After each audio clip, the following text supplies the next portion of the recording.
നമസ്കാരം. ഞാൻ രതി. 1001 രാത്രികളിലെ 14ാമത്തെ കഥയിലെ 3ാമത്തെ ഭാഗമാണ് ഇന്ന് നിങ്ങൾ കേൾക്കാൻ പോകുന്നത്. കഥ രണ്ടാമത്തെ കലാന്തർ പറഞ്ഞ കഥ. ഷഹറസാദ് ഷഹരിയാർ രാജാവിനോട് കഥ പറഞ്ഞുകൊണ്ടിരിക്കെ പുലർവെട്ടം കണ്ട് അവർ കഥ പറച്ചിൽ നിർത്തി. അടുത്ത രാത്രി സമാഗതമായപ്പോൾ അവർ വീണ്ടും കഥ തുടർന്നു. രണ്ടാമത്തെ കലാന്തർ തൻ്റെ കഥ ഇങ്ങനെ തുടർന്നു. രാജകുമാരി തൻ്റെ കയ്യിലിരുന്ന കത്തികൊണ്ട് നിലത്തൊരു കളം വരച്ചു. അതിൽ ഹീബ്രു ഭാഷയിൽ ചില അക്ഷരങ്ങൾ എഴുതി. എന്നിട്ട് വളരെ പഴക്കം ചെന്ന ഒരു ഗ്രന്ഥമെടുത്ത് അതിൽ ചിലത് ഉച്ചരിച്ചു. പെട്ടെന്ന് ഒരു ഭൂതം പ്രത്യക്ഷപ്പെട്ടു. ഭൂതത്തിൻ്റെ രൂപം കണ്ട് രാജകുമാരി ഒഴിച്ച് മറ്റെല്ലാവരും ഭയന്നു വിറച്ചു. നീ പ്രതിജ്ഞ ലംഘിച്ചു, അതിനുള്ള ശിക്ഷ അനുഭവിക്കണം എന്നലറിക്കൊണ്ട് ഭൂതം ഒരു സിംഹമായി മാറി രാജകുമാരിയുടെ നേരെ കുതിച്ചു. പെട്ടെന്നവൾ തൻ്റെ തലയിൽ നിന്നും ഒരു മുടിനാരി പറിച്ചെടുത്ത് മന്ത്രം ജപിച്ചു. അതൊരു വാളായി മാറി സിംഹത്തെ രണ്ടായി വെട്ടിമുറിച്ചു. സിംഹത്തിൻ്റെ ശിരസ് വലിയൊരു തേളിൻ്റെ രൂപം കൊണ്ട് പെൺകുട്ടിയെ കടിക്കാൻ ചെന്നു. അടുത്ത ക്ഷണത്തിൽ പെൺകുട്ടി ഉഗ്രസർപ്പമായി തേളിനെ ആക്രമിച്ചു. കുറേ നേരത്തെ ആക്രമണത്തിന് ശേഷം തേള് പരുന്തായി മാറി. സർപ്പം കഴുകനായി പരുന്തിനെ പിന്തുടർന്നു. കുറേ നേരം അവർ അന്യോന്യം ആക്രമണം നടത്തി. പരുന്ത് പെട്ടെന്ന് കരിമ്പൂച്ചയുടെ രൂപം കൈക്കൊണ്ടു. പെൺകുട്ടി ഒരു ചെന്നായയായി. ചെന്നായ പൂച്ചയുടെ കഥ കഴിക്കുമെന്ന് തോന്നി. അപ്പോഴതാ പൂച്ചയുടെ സ്ഥാനത്ത് ഒരു വലിയ ചുവന്ന മാതള നാരങ്ങ. അത് ഉരുണ്ടുരുണ്ട് മുറ്റത്തെത്തി. ചെന്നായ പിന്നാലെ ചെന്ന് കടിക്കാൻ നോക്കിയപ്പോൾ ഉയർന്നു പൊങ്ങിയ മാതള നാരങ്ങ നിലത്ത് വീണ് ചിന്നി ചിതറി. അതിൻ്റെ അല്ലികൾ മുറ്റത്താകെ തെറിച്ചു വീണു. ഇത് കണ്ട ചെന്നായി പൂവൻ കോഴിയായി മാറി അല്ലികൾ ഒന്നൊന്നായി കൊത്തിത്തിന്നു. പക്ഷേ അവസാനത്തെ അല്ലി ചുണ്ടിൽ നിന്ന് തെറിച്ചു വീണ് ഒരു കല്ലിനടിയിൽ മറഞ്ഞു. പൂവൻ കോഴി അത് കണ്ടുപിടിക്കാൻ കിണഞ്ഞു ശ്രമിച്ചു. അവസാനം അതിനെ കണ്ടെത്തി കൊത്തിയെടുത്തപ്പോൾ എങ്ങനെയോ വഴുതി അവിടെയുള്ള കൃത്രിമ ജലാശയത്തിൽ വീണ് മീനായി നീന്തി തുടിച്ചു. അപ്പോൾ പൂവൻ കോഴി തിമിംഗലമായി തീർന്ന് മീനിനെ ആക്രമിച്ചു. കുറേ നേരത്തെ ആക്രമണത്തിന് ശേഷം ഭൂതം സ്വന്തം രൂപത്തിൽ ശരീരമാകെ അഗ്നിജ്വാലകളാൽ പൊതിഞ്ഞു പ്രത്യക്ഷപ്പെട്ടു. അതുപോലെ അഗ്നിജ്വാലകളാൽ ആവരണം ചെയ്യപ്പെട്ട പെൺകുട്ടിയും തൊട്ടു പിന്നാലെ ഉണ്ടായിരുന്നു. അത് കണ്ടപ്പോൾ ആ പ്രദേശമാകെ തീ പടർന്നു പിടിച്ചതുപോലെ തോന്നി. അവളുടെ ശരീരത്തിലെ ചൂട് ഞങ്ങളെ തെല്ലും ബാധിച്ചില്ല. പക്ഷേ ഭൂതത്തിൻ്റെ പുറത്തുനിന്ന് തെറിച്ചു വീണ ഒരു തീപ്പൊരി എൻ്റെ ഇടത് കണ്ണിൻ്റെ കാഴ്ച എന്നേക്കുമായി നശിപ്പിച്ചു. ചൂട് കൊണ്ട് രാജാവിൻ്റെ മുഖം പൊള്ളി.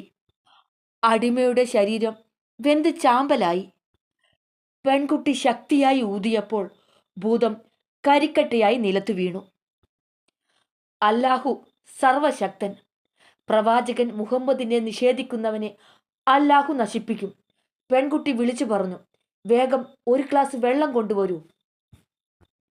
കുറച്ച് വെള്ളം കയ്യിലെടുത്ത് മന്ത്രം ജപിച്ചിട്ട്, സർവശക്തനായ അല്ലാഹുവിൻ്റെ നാമം നീണാൾ വാഴട്ടെ, നിനക്ക് പഴയ രൂപം ലഭിക്കട്ടെ എന്ന് പറഞ്ഞ് പെൺകുട്ടി എൻ്റെ മേൽ തളിച്ചു. ഞാൻ വീണ്ടും മനുഷ്യനായി. പക്ഷേ ഇടതു കണ്ണിൻ്റെ കാഴ്ച നശിച്ചിരുന്നു. പാവം, തീയിൽ കരിഞ്ഞത് വീണ്ടെടുക്കാൻ സാധ്യമല്ല എന്ന് പറഞ്ഞ് അവൾ എന്നെ ആശ്വസിപ്പിച്ചു. മുഖം പൊള്ളി താടി കരിഞ്ഞു പോയ സ്വന്തം പിതാവിനെ സ്വാന്തനപ്പെടുത്തിയിട്ട് അവൾ പറഞ്ഞു, അച്ഛാ, എൻ്റെ അന്ത്യമായി. മാതളത്തിൻ്റെ അല്ലികളിലൊന്ന് രക്ഷപ്പെട്ടതുകൊണ്ട് ഭൂതത്തിൻ്റെ ആത്മാവ് പൂർണ്ണമായും എനിക്ക് അധീനമായില്ല. അതുകൊണ്ട് തന്നെ അവനെ തോൽപ്പിക്കാൻ കൂടുതൽ ബുദ്ധിമുട്ടേണ്ടി വന്നു. ഭൂതത്തെ അഗ്നിക്കിരയാക്കിയതുപോലെ ഞാനും അഗ്നിയിൽ ദഹിക്കണമെന്നാണ് വിധി. അല്ലാഹുവിൻ്റെ നാമം നിത്യമാണ്. അത് പറയുമ്പോഴേക്ക് അഗ്നിജ്വാലകൾ അവളെ വിഴുങ്ങി.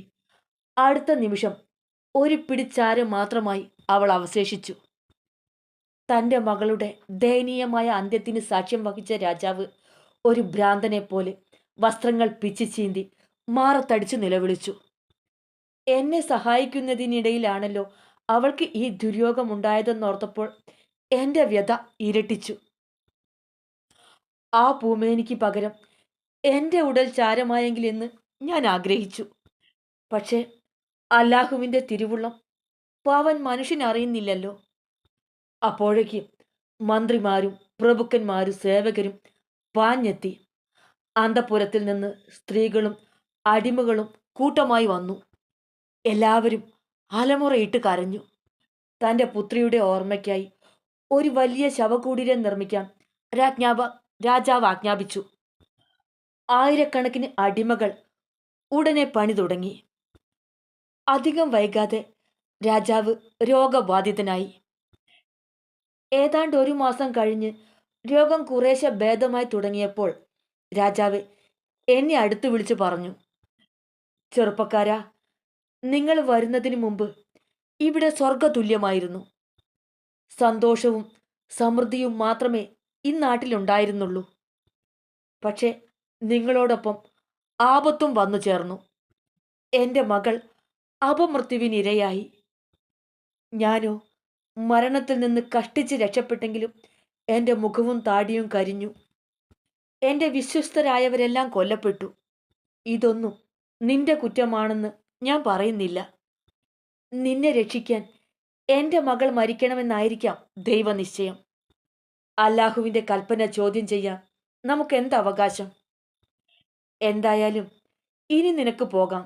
സമാധാനമായി നിന്റെ വഴിക്ക് പോകാം.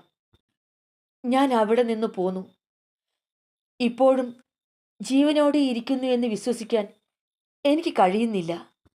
മരുഭൂമിയിലെ കൊള്ളക്കാരിൽ നിന്ന് രക്ഷപ്പെട്ട് തയ്യൽക്കാരൻ്റെ സഹായത്തോടെ വിറക് വെട്ടി ഉപജീവനം നടത്തിയതും ഭൂമിക്കടിയിൽ ഒരു സുന്ദരിയെ കണ്ടെത്തിയതും ഭൂതത്തിൻ്റെ കയ്യിൽ നിന്ന് മോചനം നേടിയതും ആൾക്കുരങ്ങായി കുറച്ചുനാൾ ജീവിച്ചതും കപ്പിത്താൻ്റെ സേവകനായി കഴിച്ചുകൂട്ടിയതും കൈപ്പടയുടെ മെച്ചം കൊണ്ട് രാജാവിൻ്റെ ഇഷ്ടപാത്രമായി മാറിയതും ഒരു കണ്ണ് നഷ്ടപ്പെട്ടതുമെല്ലാം ഒരു സ്വപ്നം പോലെ എൻ്റെ മനസ്സിലൂടെ കടന്നുപോയി.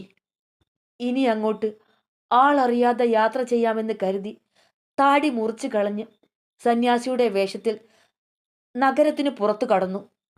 പല പല നാടുകൾ ചുറ്റിത്തിരിഞ്ഞ് ബാഗ്ദാദിലെ ഖലീഫയെ മുഖം കാണിച്ച് സങ്കടമുണർത്തിക്കാമെന്ന് കരുതി. അപ്പോഴാണ് കൂട്ടുകാരനെ കണ്ടുമുട്ടിയത്. ഞങ്ങൾ സംസാരിച്ചു കൊണ്ടിരുന്നപ്പോൾ 3ാമത്തെ സ്നേഹിതനും വന്നു ചേർന്നു. വിധി ഞങ്ങൾ 3 പേരെയും ഈ രാത്രി ഈ സ്ഥലത്തെത്തിച്ചു. ഇതാണ് സ്ത്രീരത്നമേ എൻ്റെ കഥ. കഥ കേട്ട് കഴിഞ്ഞപ്പോൾ ഗൃഹനാഥ പറഞ്ഞു, അസാധാരണമാണ് നിങ്ങളുടെ കഥ. ഇനി എത്രയും വേഗം ഇവിടെ നിന്ന് പോയിക്കോളൂ. ക്ഷമിക്കണം, എൻ്റെ സ്നേഹിതൻ്റെ കഥ കൂടി കേട്ടിട്ടേ ഞാൻ ഇവിടുന്ന് പോകൂ, അയാൾ പറഞ്ഞു. അപ്പോൾ 3ാമത്തെ കലാന്തർ എഴുന്നേറ്റ് വന്ന് തൻ്റെ കഥ പറയാൻ തുടങ്ങി. 3ാമത്തെ കലാന്തർ പറഞ്ഞ കഥ എന്തായിരിക്കുമെന്നറിയാൻ നിങ്ങൾക്ക് ആകാംക്ഷയില്ലേ? കാത്തിരുന്നോളൂ, ഞാൻ വരാം 3ാമത്തെ കലാന്തർ പറഞ്ഞ കഥ പറയാൻ.